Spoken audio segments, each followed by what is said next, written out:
রবিবারে টানা ভারী বৃষ্টিতে কার্যত বিপর্যস্ত জম্মু অঞ্চল। পাহাড়ি ঢল আর আকস্মিক বন্যার মুহূর্তের মধ্যে বদলে যায় পরিস্থিতি। পুঞ্চ, রাজৌরি সহ একাধিক জেলায় নেমে আসে ধ্বংসলীলা। এখনও পর্যন্ত 12 জন নিহত হয়েছে, নিখোঁজ হয়েছেন 10 জন। তাদের খোঁজে যুদ্ধকালীন তৎপরতায় উদ্ধার অভিযান চালাচ্ছে প্রশাসন। সবচেয়ে বেশি ক্ষতিগ্রস্ত পুঞ্চ জেলা। প্রবল স্রোতে ভেসে গিয়েছে বহু বাড়িঘর, ক্ষতিগ্রস্ত হয়েছে স্কুল, দোকান এবং স্থানীয় পরিকাঠামো। রাজৌরি, রিয়াসি, কিস্তওয়াড় ও রামবানেও বন্যার জেরে ব্যাপক ক্ষয়ক্ষতির ছবি সামনে এসেছে। সরকারি হিসাবে জম্মু অঞ্চলে ক্ষতিগ্রস্ত হয়েছে 145টি বাড়ি।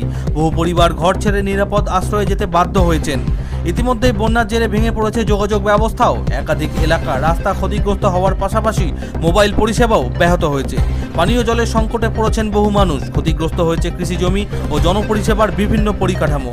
পরিস্থিতি সামাল দিতে উদ্ধার ও ত্রাণ কাজে নেমেছে এনডিআরএফ, পুলিশ ও সিভিল প্রশাসন। নিখোঁজদের তল্লাশি চলছে। একই সঙ্গে ক্ষতিগ্রস্ত এলাকায় বিদ্যুৎ, পানীয় জল ও যোগাযোগ ব্যবস্থা দ্রুত স্বাভাবিক করার চেষ্টাও করা হচ্ছে। পরিস্থিতি নিয়ে উদ্বেগ প্রকাশ করেছেন জম্মু কাশ্মীরের লেফটেন্যান্ট গভর্নর মনোজ সিনহা। অন্যদিকে মুখ্যমন্ত্রী ওমর আবদুল্লাহ উচ্চ পর্যায়ে বৈঠক করে প্রশাসনকে সর্বোচ্চ সতর্ক থাকার নির্দেশ দিয়েছেন। মানুষের জীবন রক্ষাকেই সর্বোচ্চ অধিকার দেওয়ার পাশাপাশি ক্ষতিগ্রস্ত এলাকায় দ্রুত ত্রাণ ও ওষুধ প্রয়োজনীয় সামগ্রী পৌঁছে দেওয়ার নির্দেশও ইতিমধ্যে দেওয়া হয়েছে। প্রতিকূল আবহাওয়ার জেরে আপাতত স্থগিত রাখা হয়েছে অমরনাথ যাত্রা। Bureau report, Bangla news.